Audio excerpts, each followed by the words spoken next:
Everybody, I'd like to call the meeting, well, before I call the meeting to order, I just want to remind everybody today that the meeting will be streaming live on YouTube, on the YouTube channel. So today, first of all, I'd like to call the meeting to order. It's at 10 o'clock. And we have Councillor Richardson is zooming in today. Okay, administration business. I need, could I have a motion to adopt the agenda? Agenda. Councillor Warren. Councillor Joyce, all in favor? Thank you. The declaration of community interest. Seeing none. And the adoption of the minutes from the previous meeting. Councillor Joyce, seconded by Councillor Richardson. All in favor? Thank you. No deputations today, and we'll just jump right into our new business. 4.1 is 2026 budget overview and overall wage impacts. Manager Bukabu.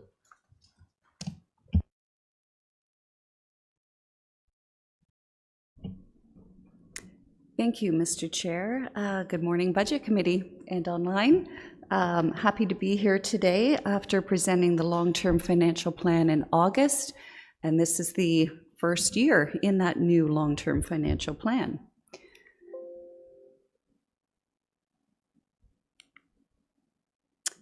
Before I begin, I just want to introduce some new faces in the room. We have a budget support staff now. We have Usama joining us as a financial coordinator, budget analyst, and we have Brett Pettigrew, who supports the executive assistant side, and always appreciate the support of the mayor's office and Constance. So thank you to everybody in getting us here today.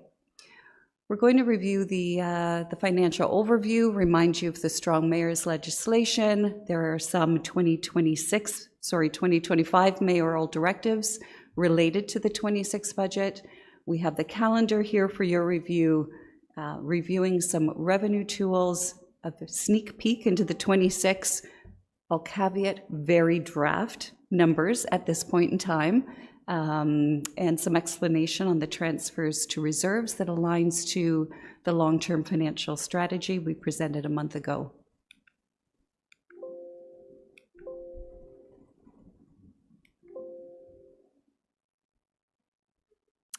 All right, this is a graph and stats that you are used to seeing now. It's in our budget book. It's just explaining the geographic disparity and why our operating budgets and capital are what they are. It's a pretty telling statistic that per capita, our road intensity remains at 7 houses per lane kilometer versus somewhere like Peterborough at 37. So that alone indicates why our costs and our increases are what they are.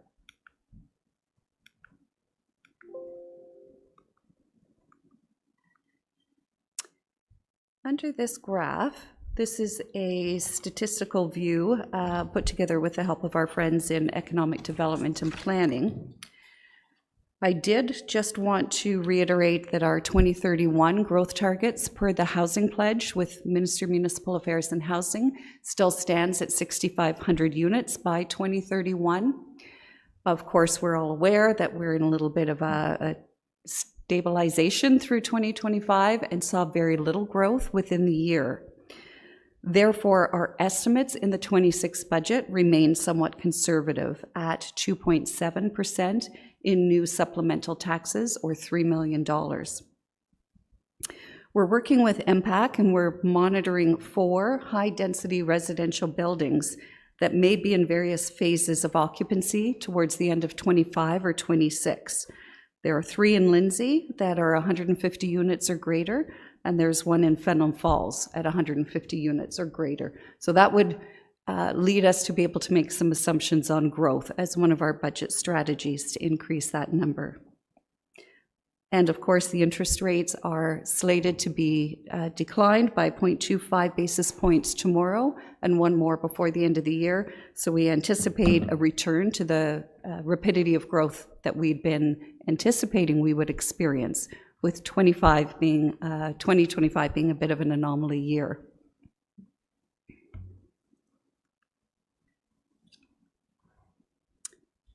This is an indicator of the 200+ services that the city provides and the percentage allocation of the budgets and the amounts of services delivered in those areas.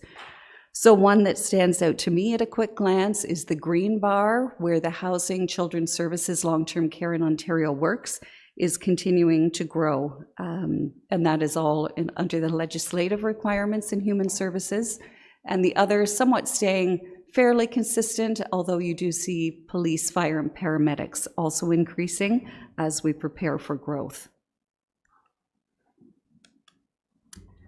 This is a chart over time of the gross annual operating budgets. And again, a caveat being the 305 is a projected or very early draft only on the far right. We are still in the midst of refining all the budgets and working through the Budget Committee, on making some of those difficult decisions. And again, this is just a reminder, it's always in the budget book explaining to the public and to Budget Committee, property tax supports the tax-supported operating budget, capital and special projects, and the water and wastewater is a separate fund. Not every homeowner in the city of Kawartha Lakes is a water and wastewater recipient. Therefore, they're separate rates independently and have their own operating and capital budgets. They're in the midst of undergoing a water wastewater user rate review, and you'll see that coming forward from the asset management team in the very near future.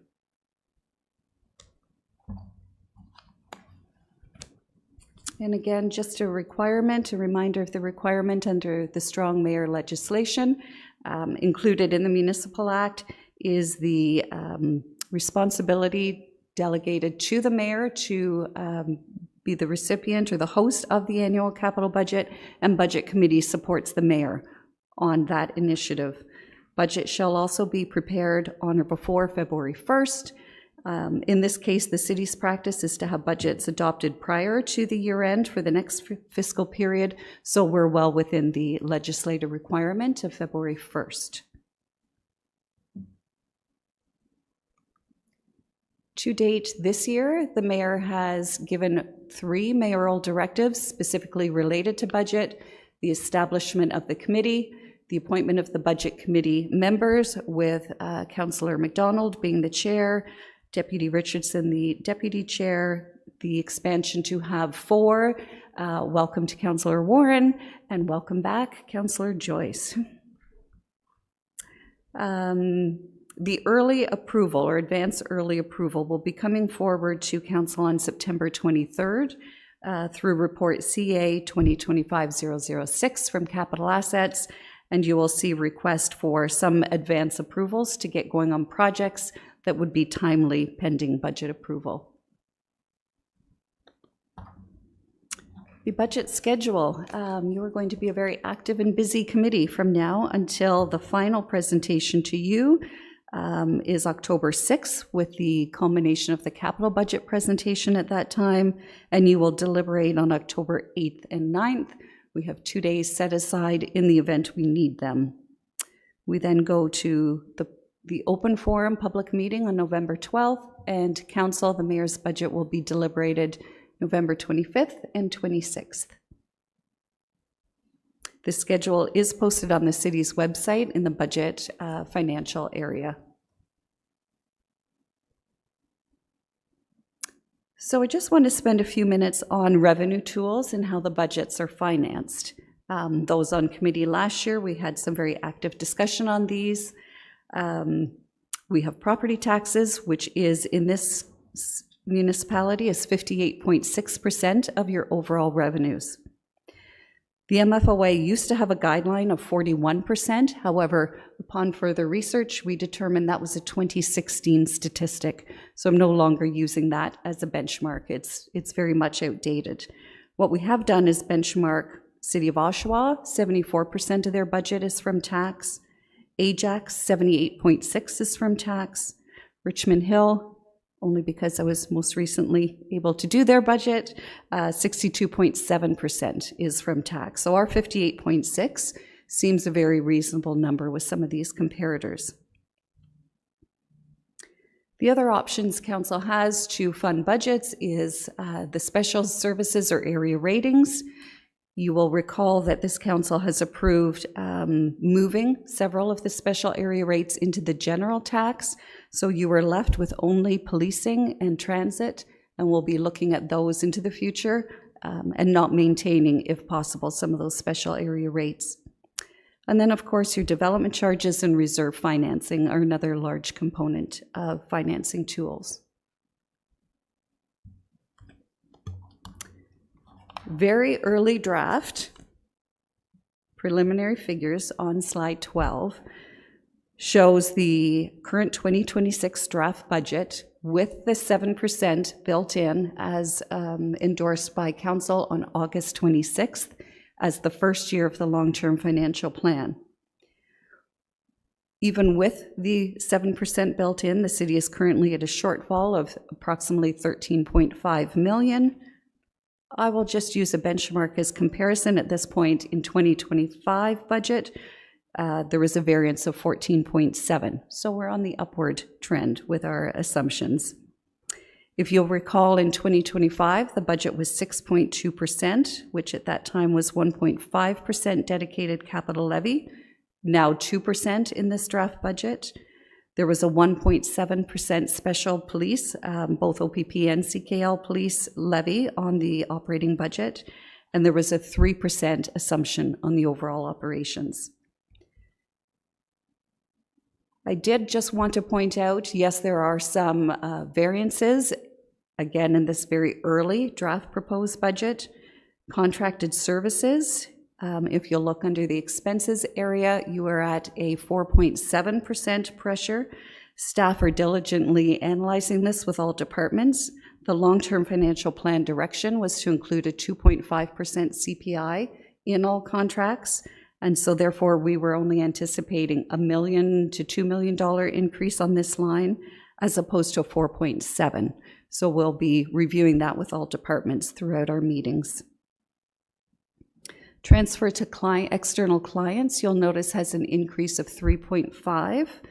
There's a bit of a good news story here. 1.8 million of that is the increase in childcare agency costs that we got funded for. So on the line above under grants, 2.9 million increase to the budget, 1.8 of that relates to that grant. So this is good news that the province has provided funding and we've allocated it to new childcare development spots. Under external agencies, there's also an increase to support the operations of the John Howard Society and the Integrated Care Hub that Council endorsed back in 2025. And so therefore now coming online, $500,000 has been allocated to support that initiative. Also, there's $250,000 increased support on the transferred external clients for the Murray Street and Fenelon Falls building and the onboarding of occupancy permits there, and some of those will require rent subsidies. Other external agencies at this point just have a draft 3 to 4% increase included in them. And then, of course, the salaries, wages, and benefits increase of $17 million. You'll see later in this presentation for more detailed briefing. And transfers to reserves, stay tuned for slide 16, and we'll go through the $6.9 million increase there. So this is the same proposed early draft budget, but instead of by roll-up or by account, by department. And again, very early, we're yet meeting with departments, and you'll receive all the presentations and be able to ask questions in the coming meetings.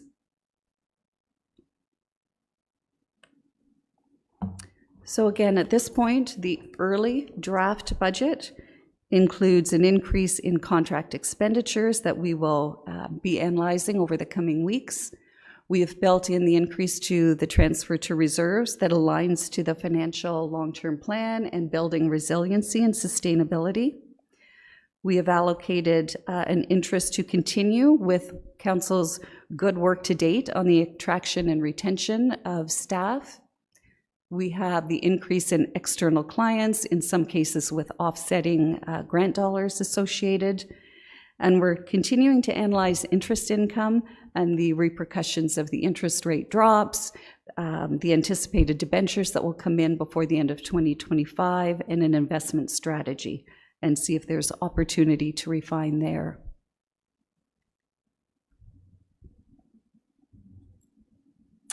As presented on August 26th, 2025, the long-term financial plan assumptions have been built on the following: 2.7% growth that will be revisited with the help of our friends in planning, the chief building official, and MPAC to see if there's opportunity to increase that growth parameter. We have built in 5% per the long-term financial plan early direction. The 2% capital infrastructure levy has been approved by council on August 26th, so that is now included in the draft budget.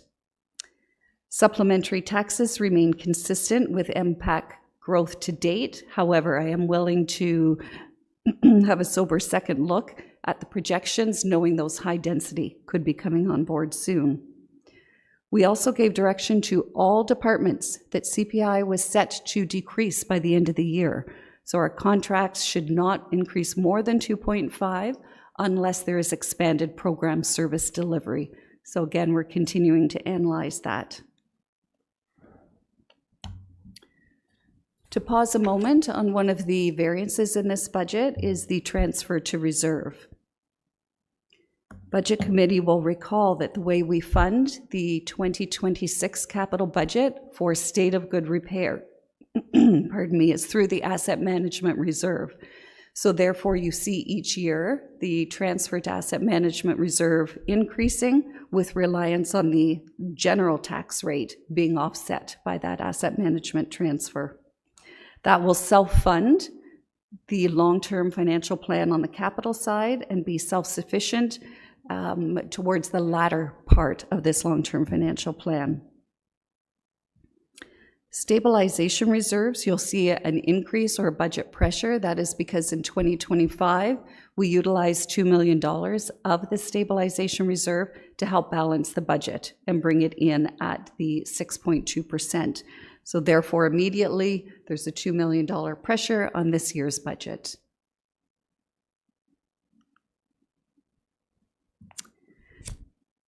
Next steps, the Budget Committee will deliberate and receive presentations over the month of September.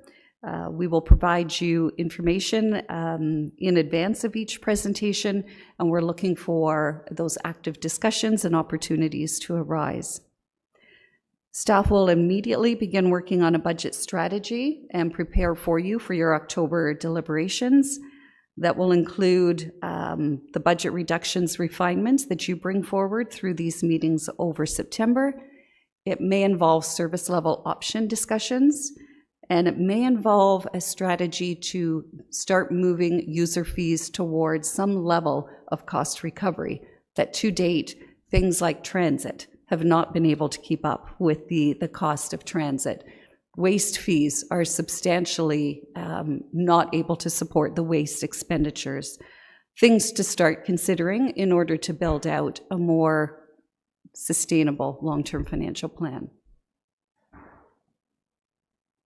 Going to pause there before we get into the overall wage impact and see if there's any questions, Mr. Chair. Okay, is there any questions out there? Councillor Richardson. Thank you, and through you, Chair. Maybe just quickly explain why it's so important for us to put that investment into that asset reserve management reserve this year and moving forward. Because, you know, when you look at the next 10 years, to me, it's something that we need to build as framework moving forward, but maybe just explaining a little bit more fulsomely for those that are listening. Thank you. Through you, Mr. Chair, to the councillor. So as presented on August 26th, the long-term financial plan, including the capital long-term plan, was presented to council. In the state of good repair, so that which we own and are responsible to maintain. And we have legislation under the Ministry of Municipal Affairs and Housing that says, dear municipalities, you shall take care of all of your owned infrastructure. So we are going through some very extensive life cycle replacement condition ratings and coming up with projected works that will need to be done on the assets we own. Were it not for the asset management reserve self-funding a component of our capital budget, the city would be more dependent on debenture funding or direct tax levy increases. We are trying to be very strategic about what we do debenture finance in the state of good repair so as not to burden the future residents with repaying that debt. So we're trying to very strategically, for instance, only debenture a bridge, for instance, that would be an $80 million life. It wouldn't make sense to use cash out of the asset management reserve. The other components, though, that one example being set aside, all else is to reduce the debenture on our state of good repair and rely on the asset management reserve. We're on the precipice of these 6,500 units being developed, and we want to save the debenture strategy for the expansionary or the growth side of the capital budget. Does that address your query, Councillor, through you, Mr. Chair? Yes, and through you, Chair, it certainly does. I mean, when you're looking at the next 10 years and the investment that needs to be put into that asset management reserve fund, it's just prudent when it comes to managing how, as you said, we're going to put out for our debenture and whatnot, and not put that burden on future taxpayers. So, no, I appreciate that explanation greatly. Any other questions? Yeah, Councilor Warren. Thank you, through you, Mr. Chair, and thanks for the presentation.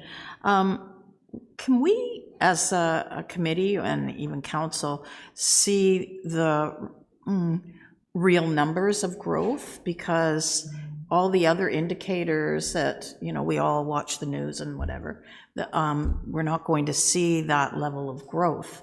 So if we're not seeing that level of growth, how much do we invest in a budget? So I think we've, I was of the understanding last year that we were going to have more data, and I'm wondering if that could happen. I know at Kawartha Conservation, we kind of can see growth happening by the amount of permits that are going out the door.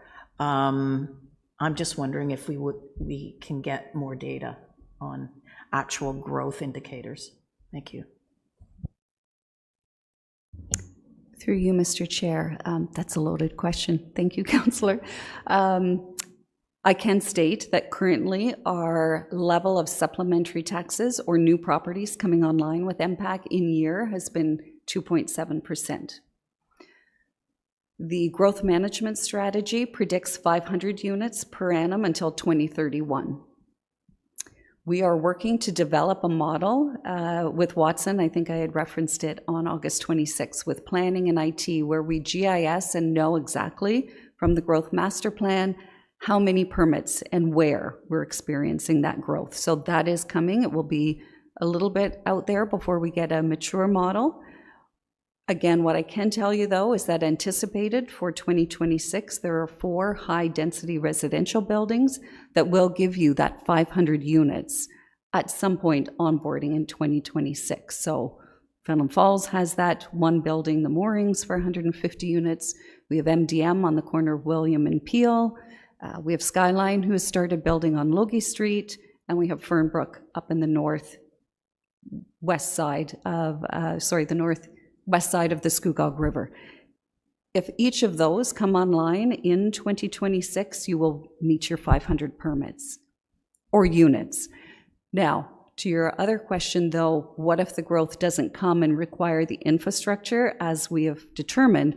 That's why each year we'll go through the capital budgets, and with our help from our colleagues in Public Works and Engineering, they will calculate whether we need that new capacity yet, or maybe we defer some of those growth projects. Again, the 10-year plan was our best information that we had based on the growth master plan, but to your point, we very much have to track where we're at so we can make those big decisions. Does that water treatment plant need to happen in 2030, or do we push that out to 2032? So those are things in your high-level long-term financial plan that we at the Budget Committee and staff will review annually and make those determinations.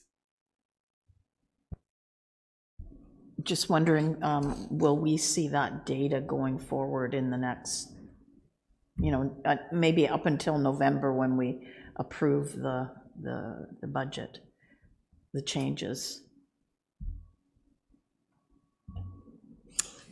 Through you, Mr. Chair, what we'll be able to show you is the growth management strategy and the 500 units anticipated. That is set now up until 2030, 2031, 600 units beyond that to the end of 2035. We can only monitor growth as it's coming in and the known fact through the new taxes picked up by MPAC, but we can also revisit the model and show you progress on how specifically Lindsay, which is where the majority of growth is to come. We hope that by November we will have some kind of a model with the new modeling we're using with Watson to develop some of those information. But again, every year you will reassess your capital budget and will make determinations through the engineering group whether we've hit that growth and whether the need for that expansionary project has to remain in that year or whether you push it out. The other thing not known in any of these plans is, are we going to be successful on any of the one-time grant applications? This long-term plan and strategy assumes no grants are forthcoming, which isn't quite true. However, until the money's approved for us, we don't build it into the budgets. Everyone, just out of interest, the Ontario municipalities rely on property tax of approximately 41%, but you went out and said, well, it's actually other places are like 78 and whatever. Are there any municipalities, do you know, that are at the lower end that rely on tax more so than?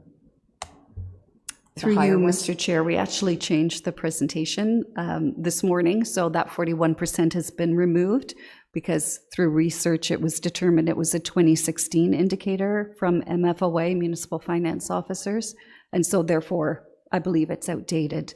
So we did do the benchmarking with City of Oshawa, Richmond Hill, et cetera, and we are below what their percentage.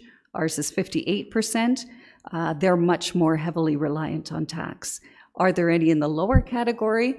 We can continue doing some research on that. Thank you. Any other questions? Councillor Joyce. Thank you, and through you, Chair. I have a few questions. I think it's page 5, your slide. If we could, and I got broad-based questions here. I'm not going to drill down into. Is that? You had said, Director Bukaboom, that the housing had increased in percentage in police, fire, and paramedics. Is that a typo? Should 2026 be on top and 2018 below? Because if you look at the bars, it's the reverse. It's decreasing percentage-wise. And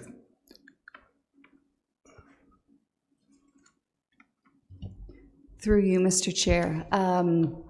Thank you. Yes, it's hard to tell on this type of a graph. Yeah. We're going to take your advice and turn this into a pie chart with a percentage allocation of each department. I think as to the dollar value, yeah, you're right. Housing looks and children's services looks like it's just more in line with 2018. We're just trying to compare for you the percentage in those areas from 2018 to what they are today in 2026. Yeah, I'd like to see the percentages because this is where the taxpayer gets concerned is at a glance, administration is really swelling on a percentage. But I don't remember that last year. I think this reversed. I could be wrong. Either way, I'd like to see percentages. And my question is, what is built into administration? Because if that's correct, from 2018 to 2026, administration is getting fairly fat in the grand scheme of things. Through you, Mr. Chair, we will get you an analysis of what is in the administration. I don't think I would use the word fat. In particular, I believe there's lots of legislative requirements or more central supports required to deliver to all those operating departments. So there's certain areas that are in administration that support all of those other colored charts for the various departments. So the administration, if you look at it across the city, and it supports all areas, just something that can't be allocated to one particular area over another. Yeah, I'd like to drill down on that a bit more, thank you. And also at the far end there's 3 blue bars in the bar chart, but on the right-hand key, there's something missing. There's a third blue category that's just missing there. So anyway, so that needs some work, thank you. And the other thing is the next slide, page 6. Just an observation, but if you take 2018 to 2026, is a 58% increase in the trend of operating expenditures. Now, I know our basket of goods is higher than CPI, and we've had 5% population growth, but it's something to keep an eye on. Another question is, in your comparators, we love to compare it against Chatham-Kent because they're similar to us. Have you been able to get their data? Yeah. Through you, Mr. Chair, are you referring to their percentage of 58% percentage of revenue? Yes. We will certainly analyze and look to Chatham-Kent to see what percentage they are of the overall budget. We did not determine until late in the day yesterday that the MFOA requirement was very old and outdated, so we're going to stop using that as a benchmark and rely on some municipal comparators. We'll include Chatham-Kent, but we also look to our neighbors around us, and where our growth is coming from is that GTA area, and that's who's moving into the municipality, so we use those as our comparators, but we'll also research Chatham-Kent and some of the more rural single tier. Absolutely, to our neighbors, absolutely. Thank you. My last thing is, and I may have misheard, but Director Bookboom, did you say that council has endorsed the long-term financial plan? The words matter. We have received it for information, but I hesitate to use the word endorsed. Thank you. Through you, Mr. Chair. Yes, my apologies. You have received it and endorsed in principle that this is a guideline, but that does not mean that you are set to increasing those tax rates year in, year out. It's the blueprint or the guideline to which you will operate within the parameters of. Thank you. No more questions. Okay, thank you. We will next, you can continue, I guess.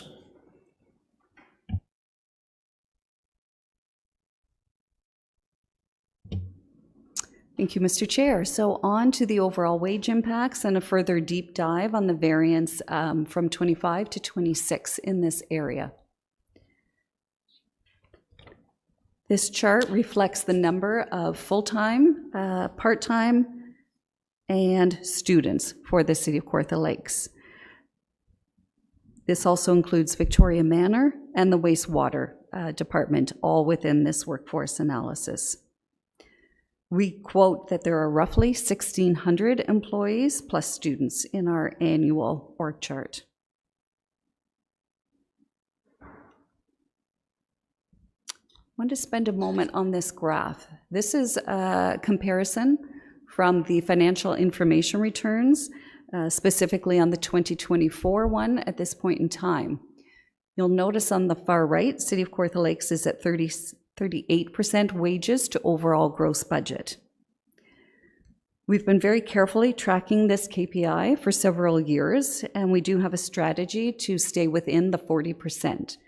As you'll note, it's by far the lower end of the median from all of these comparators, of which are either single tier or cities that we are comparable to. We're definitely below the median, and we have a strategic plan and a KPI to stay within 40% or below of our overall wages to operating budget. However, there is some workforce client occurring out there that does impact not only your, but across the province. Market reality is that professional staff are facing intense pressure trying to attract that type of worker to the City of Kawartha Lakes. Engineering, planning, several finance professional positions, they're able to attract premium salary and highly competitive market rate out there. So these have been a little bit problematic for us to attract. All of the good work of this council, investing in those market adjustments and the agreements, et cetera, are doing well for us, but we're still struggling in some of those areas. Licensed positions in long-term care, RPNs and RNs, paramedics also have a tight labor market, highly competitive, and quite frankly, they can get a job anywhere, so how do we attract them to City of Kawartha Lakes? Recruitment metrics, just to give you for some parameters, we average 20 to 25 vacancies monthly across the city in any particular department. The standard fill time for a vacancy is 5 to 8 weeks. However, in those professional roles, we have examples of 4 months up to a year. In some cases in finance, we've had a vacancy for 2 years, trying to attract that skill set. So that's very much affecting our decisions on the workforce and the attraction and retention policies that ultimately impact your operating budgets. So therefore, we have a strategic staffing investment plan. We have unprecedented population and development that is increasing not only our program service delivery, but in some cases, new services. We are committed to attracting and retaining and expanding talent while bearing in mind affordable, sustainable investments. We are strengthening our capacity to prepare for this growth. We are increasing capacity in the affordable housing areas. As you've seen, I mentioned a few examples, investment in this budget to deliver on the Murray Street building as an example, or the John Howard Society. That all takes skill from our workforce. We are building capacity in our emergency preparedness, community health, safety, well-being, and we're focusing extensively on digital transformation and what I'll call the modernizing of the finance suite.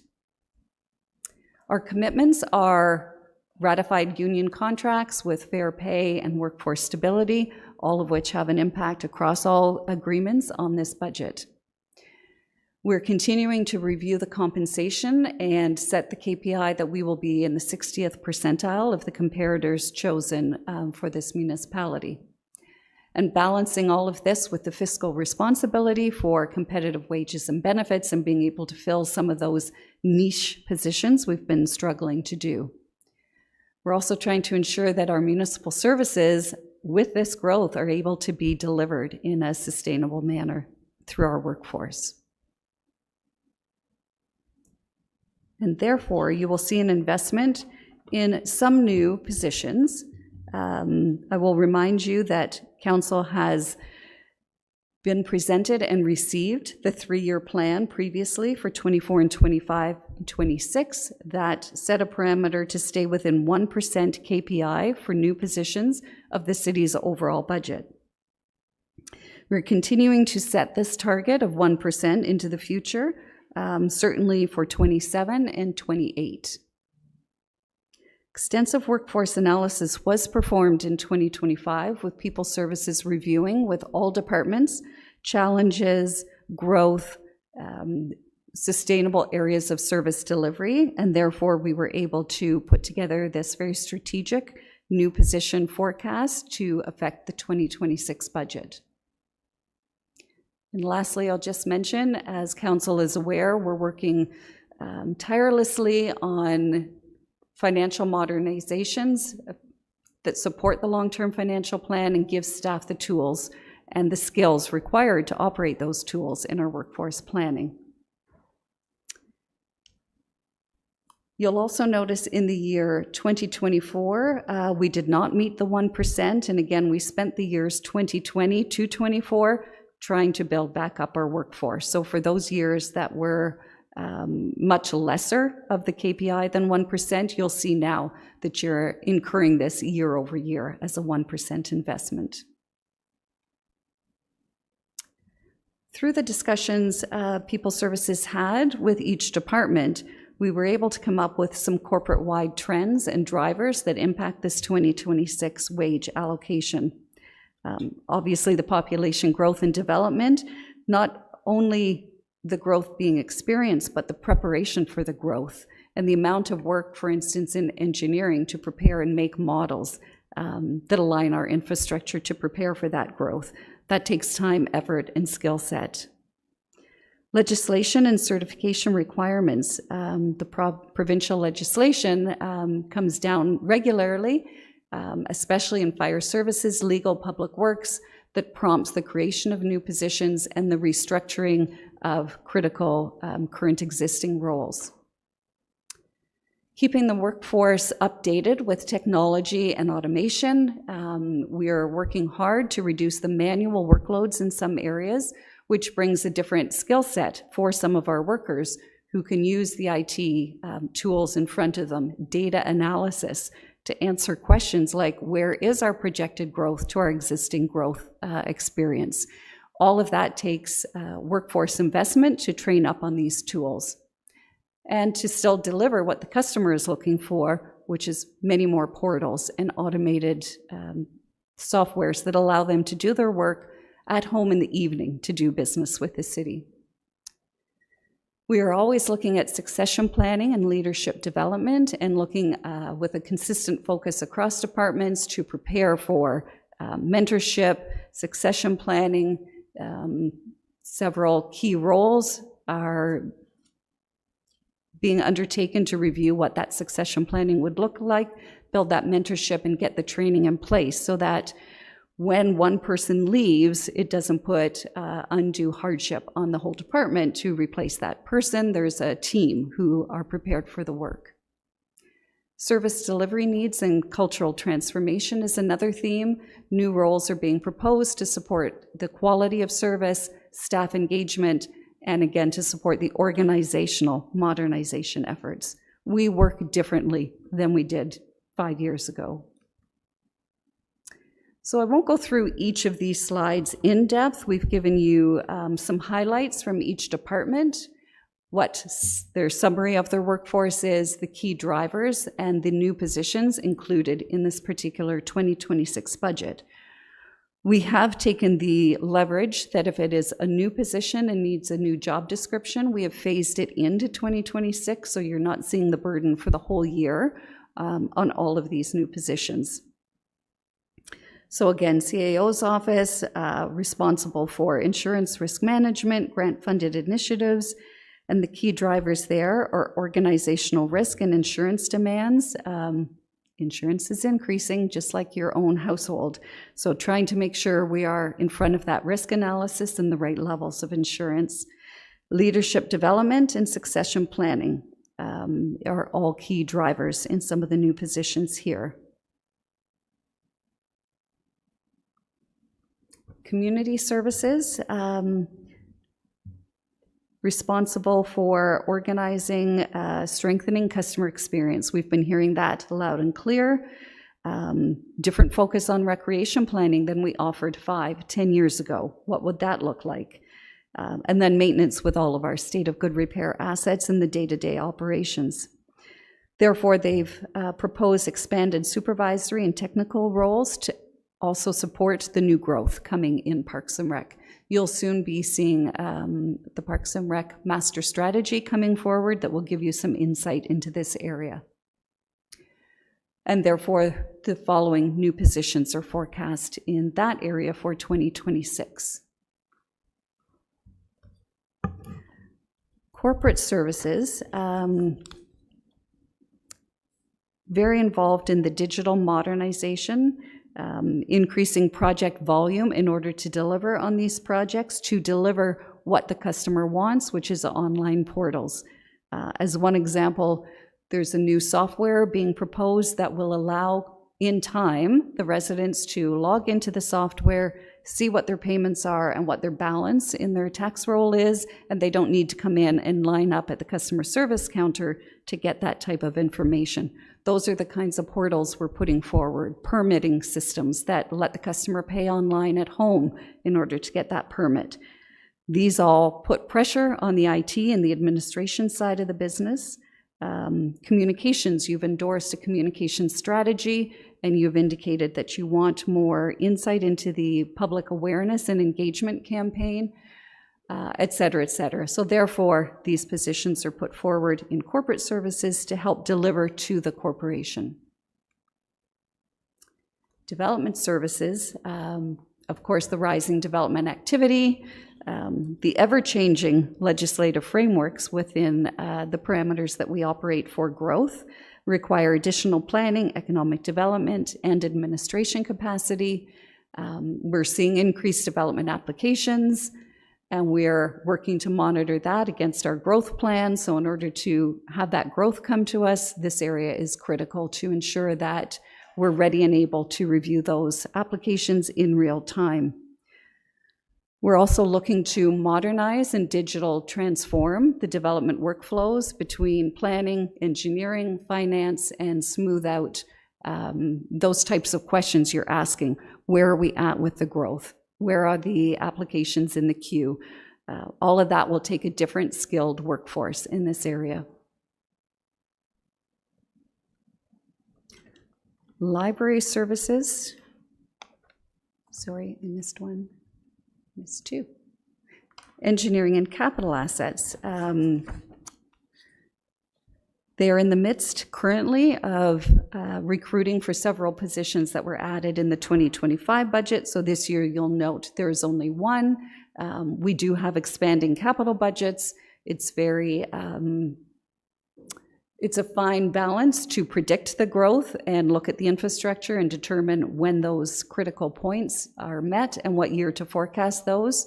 So looking at that type of workload, they require administrative support. And again, workforce succession planning. I would like to think some of us will be here many, many years, but we are getting a little bit older. Fire services.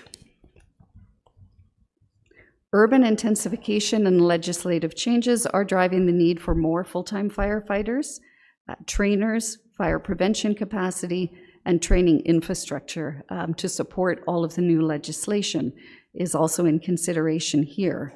So you'll notice that the training component is heavy or stronger in this proposed budget.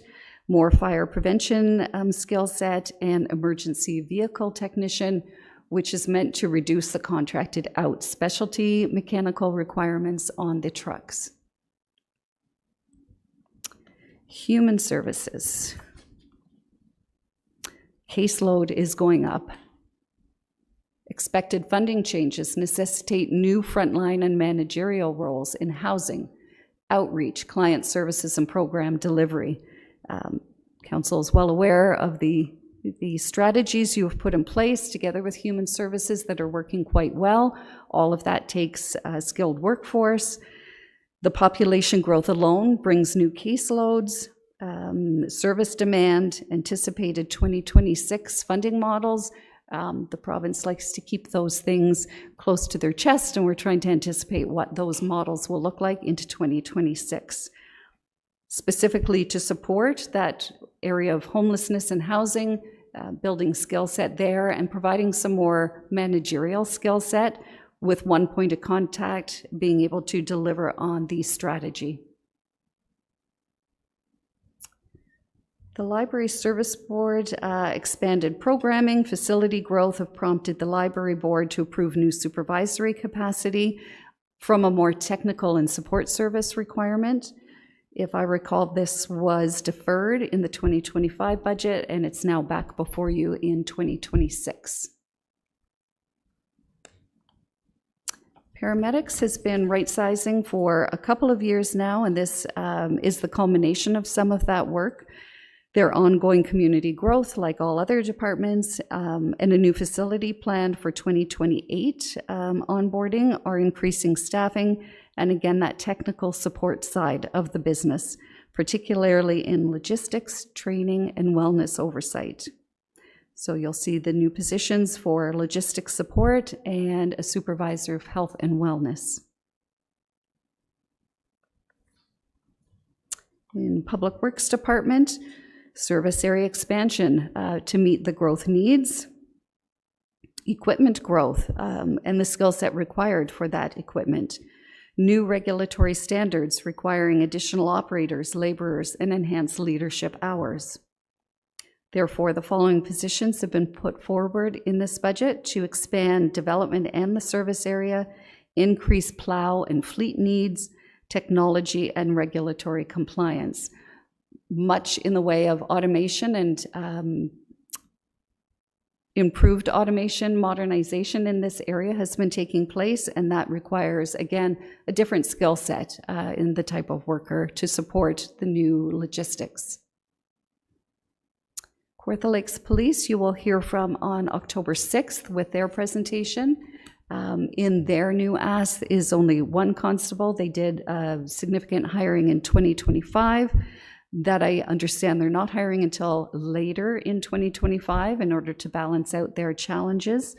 Therefore, they only have one new constable in their 26 budget. So several strategies are always kept in the back of our mind and our guiding force as we're modeling the retention and attraction area of this budget.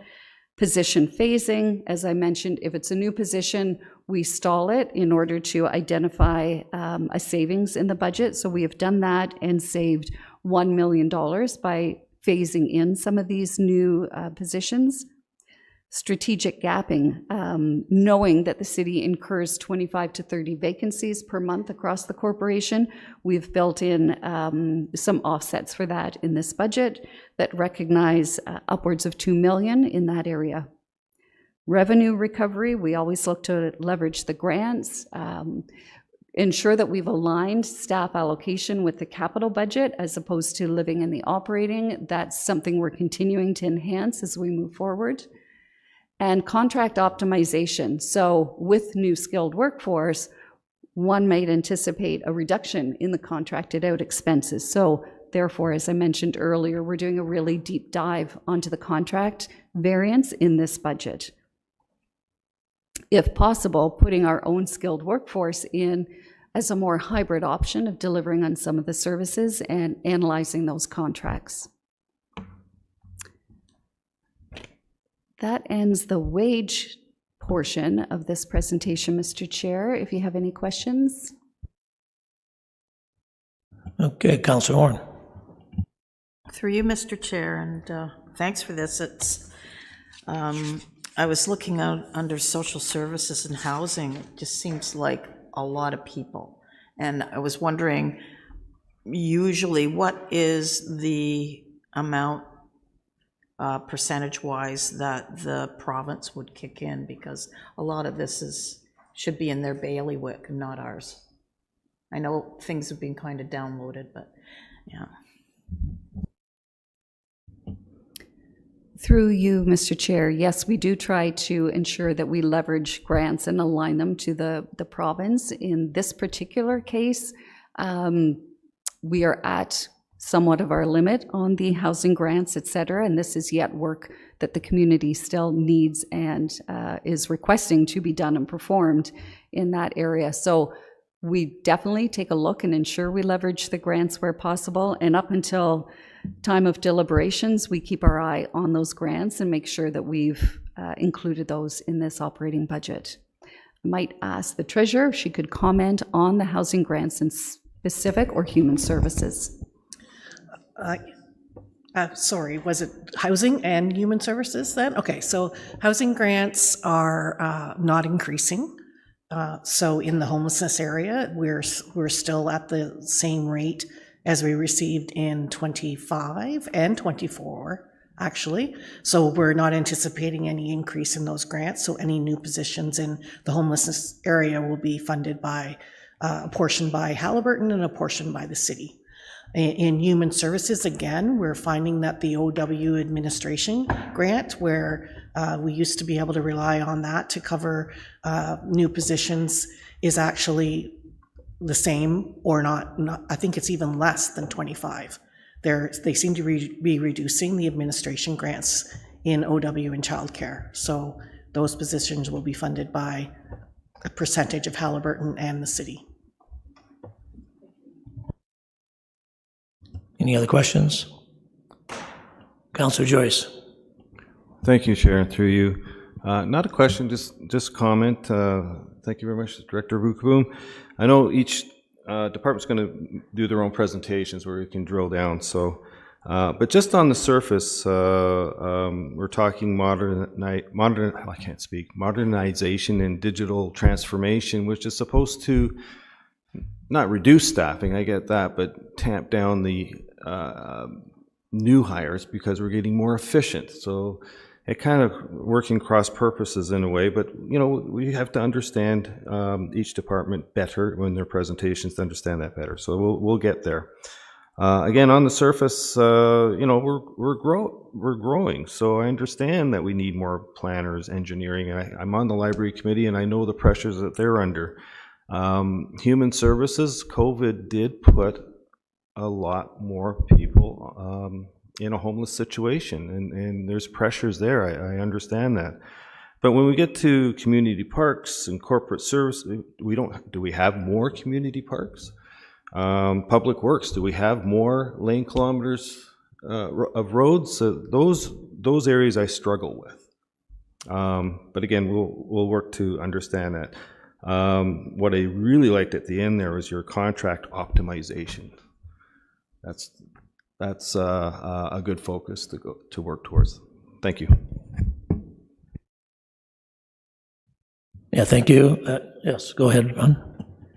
Maybe if I could sort of, through the chair, the one observation from the committee member, just with respect to, you know, certain areas and sort of the growth and how you connect that to number of parks and things like that. I just want to sort of remind, Director Bukaboom did touch on it. This is actually a multi-year sort of staffing view that we have been implementing. It's approximately, I'll suggest about 5 years. Certainly the last 3, we did a very in-depth staffing plan. Part of that strategy was recognizing that we have 9 operating departments and that we weren't going to be able to leap forward in any one year. And so what you're seeing and rightfully observing is certain areas are coming to the tail end of that expansion, if you will, whereas other departments, we invested more heavily in the preceding years. So for example, you will maybe recall in the growth and development areas, there were a number of new positions in development services, engineering, because of that development readiness need that was 3 to 5 years ago. Still working through that. Community services and human services in particular, what you are really seeing is they're at the tail end of that 3 to 5 year plan. And so we are restructuring those 2 departments. Council would have seen a few reports coming in on social services, on our housing corporation, and those restructures. So just wanted to flag that some of those then net positions are a result of that restructure. Another example would be in that midstream, we really did focus on the emergency services coming out of the tail end of COVID, and that was right across the board. So fire, council made some investments in positions, paramedics, they're waning now and stabilizing, as well as, the police services, which you will recall were invested in last year. So I just wanted to sort of put that out there, that it's really a 3 to 5 year strategy that we're rolling through the various proposed positions. Councillor Richardson. Thank you, and through you, Chair. I guess mine's more of an observation as well, you know, just seeing through multiple years of budgets and, you know, really recognizing that the Kawartha Lakes is becoming more complex. So, you know, we have to adapt with these staffing positions because our residents are asking for a higher level of service. Our infrastructure upkeep in recognizing those growth numbers. We have to keep moving forward. And when it comes to those community benefits, when it comes to our emergency services or even our parks, it's that community trust that people want to see council endorse and move forward. So I'm definitely looking forward to hearing the individual department briefs as we move forward through this budget, but also recognizing that we've got gaps that we have to fill as well. So it was more of an observation, just listening to where we're going when it comes to those positions that are required. Thank you. Thank you, Councilor Warren. Through you, Mr. Chair, I wanted to say that under the CAO's office, to have somebody, risk management and insurance, but also grant-funded initiatives. So my question is, have we had a specific staff member who would be looking for all the grants possible for the corporation? Or is this a new part of their job, this risk management person? So through the chair, I'll maybe start with the position that's proposed. It is solely focused on insurance and then those overall claims and risk management recommendations back to operations in compliance with our insurance predominantly. Right now we have one person that essentially is the liaison and manages all of our insurance contracts and external sort of legals for claims and so on. So this is a second position that is a leadership role that has some delegated authority to be able to make some decisions on behalf of the corporation. The grant side is completely separate and distinct. We have two positions that their role is to review and look at grants, one focused on the capital side, one focused on the operations side. It's not a sole position doing nothing but grant pursuit, but we have two positions dedicated. We then also use an internal finance committee that regularly meets, connects, and focuses on those grants as they're rolling in real time. And then we assign them out throughout the organization. Thank you. Any other questions? I got a couple comments. Do we know how many people are going to retire in the near future based on, some planning to do that? So if we knew that, the age usually is a deciding factor that people retire, do we know, and do we keep track in the next year, 2, 3 years of how many people could be retiring? Thank you, Mr. Chair. So yes, the part of the discussions that People Services had with each department was just that. They were looking to see the succession planning needs in the departments, and therefore some of these positions are coming forward to help support that eventual retirement. As far as the known succession planning or known retirement dates, we're behooving on the employee to share that information with us. I will share mine with you at some point in the near future. But in order to succession plan for that, yes, we do try to make assumptions and help the departments prepare for that eventual retirement.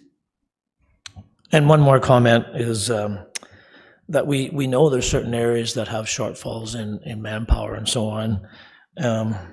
Are there any departments that maybe we have too many people in the department? And if so, are there the skill level in other departments for now that could go and help other departments get caught up and so on? Or do we look at people's resume and say, hey, maybe this person could help over here and so on? I'm just kind of wondering if that's ever talked about.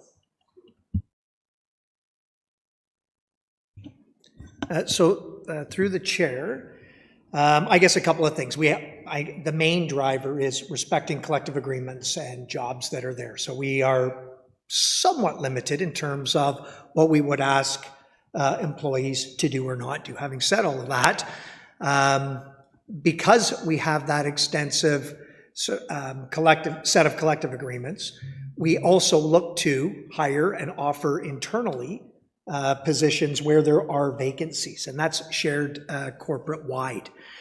I don't want to mislead. I would suggest that there's probably limitations on being able to take employee A and put them into job B.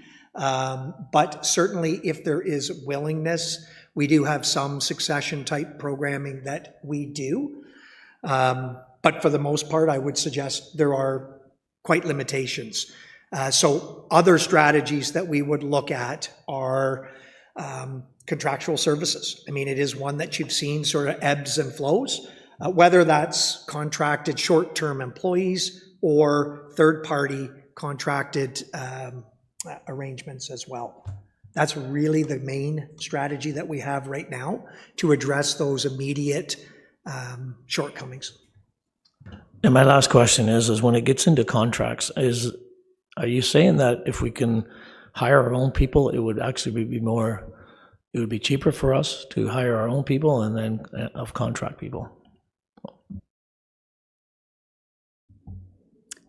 Thank you, Mr. Chair. I think what we might be suggesting is that always keeping that hybrid model in mind and the right allocation between contracted out and internal.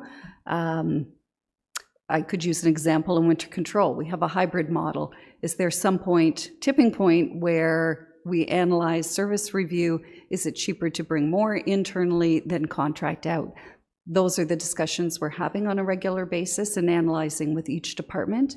Our own and finance included. Is it more achievable to have a short-term expert like Deloitte & Touche come in and do certain projects than to hire new staff? So I would suggest to you that that's part of the discussions People Services has been having out there in the departments, is trying to find what does the work need? Does it need a full-time worker? Does it need a short-term contract? Do we have the staff to do it internally and bring some things back in-house? That balance is constantly being reviewed between People Services and the departments. Okay, thank you for that. Councillor Joyce. Thank you, Chair. Through you, I do have a question. I remember a survey quite some time ago on our employee happiness scale, and we scored quite high, and the kudos go right to the top, to the directors, because it starts at the top and flows down. But you mentioned, I think you said 35 at any given time. We have gaps because people have left for whatever reason. That represents about 4 to 5% of our workforce. You may not be able to answer this question, but how does that compare to other municipalities? Is that a good metric? Is it average? Do you have a sense of where that sits? I'm just curious on that. Through you, Mr. Chair, for those who know me, you know I love data. We have just modernized an organizational chart section program in our enterprise financial system. So we'll soon be able to give you more data and metrics on that. Have we benchmarked other municipalities? I believe across the board, you will find that planners are vacant. It's just the world of their niche. Same in finance. Young people aren't taking, go figure, accounting in school. They don't want to sit in an office 10 hours a day at a computer. There are certain skill sets that are predominant across the province. Could we benchmark others and see what their experience is and their percentages? Perhaps in time we can start trying to mine that type of data from other areas. But I can tell you, planners at Richmond Hill were just as hard to secure and find as they are here in the city of Kawartha Lakes. Thank you. Maybe I could just add through the chair too. I mean, there's the local labor market sort of conditions as well, and we're kind of in somewhat of a unique position. We are on the boundary of the GTA.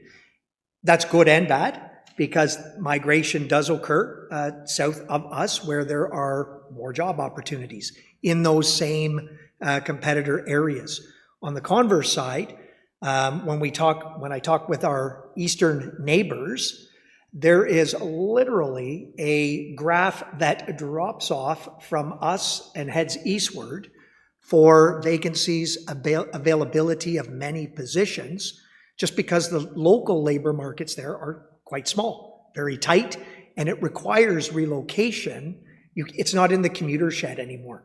So we're constantly sort of balancing that as well. And then you put on top of it where Director Bukaboom was talking about some of the other key areas. We're also then competing with the private sector. It's not just the municipal sector delivering the service. They need planners. They hire engineers. They hire engineering techs. And same with nurses. And so we're competing with other sectors as well. So it's quite a complex sort of balancing act. But I would suggest, honestly, we're in a pretty good sweet spot, in my own opinion. The churn of whether it's retirees or vacancies, I'll just say tends to be low or stable, maybe is a better word, relative to our other comparators. Thank you. Any other questions for today? Mr. Chair, if I could just follow up on one comment from a Budget Committee member in terms of the automation and modernization and saving positions. That is what is allowing us, through this investment, to keep within that 1% new staff increase into our future model. Were you not to modernize, were you not to automate, were you not to provide skills for the customer to do business with the city at home, you would see, you would not be able to curtail the 1% into the future years. So investing now and getting that computer data-oriented skill set employee is going to help you into the future, not growing your org chart under the old manual type of doing the work. So an investment now helps your long-term financial plan into the future.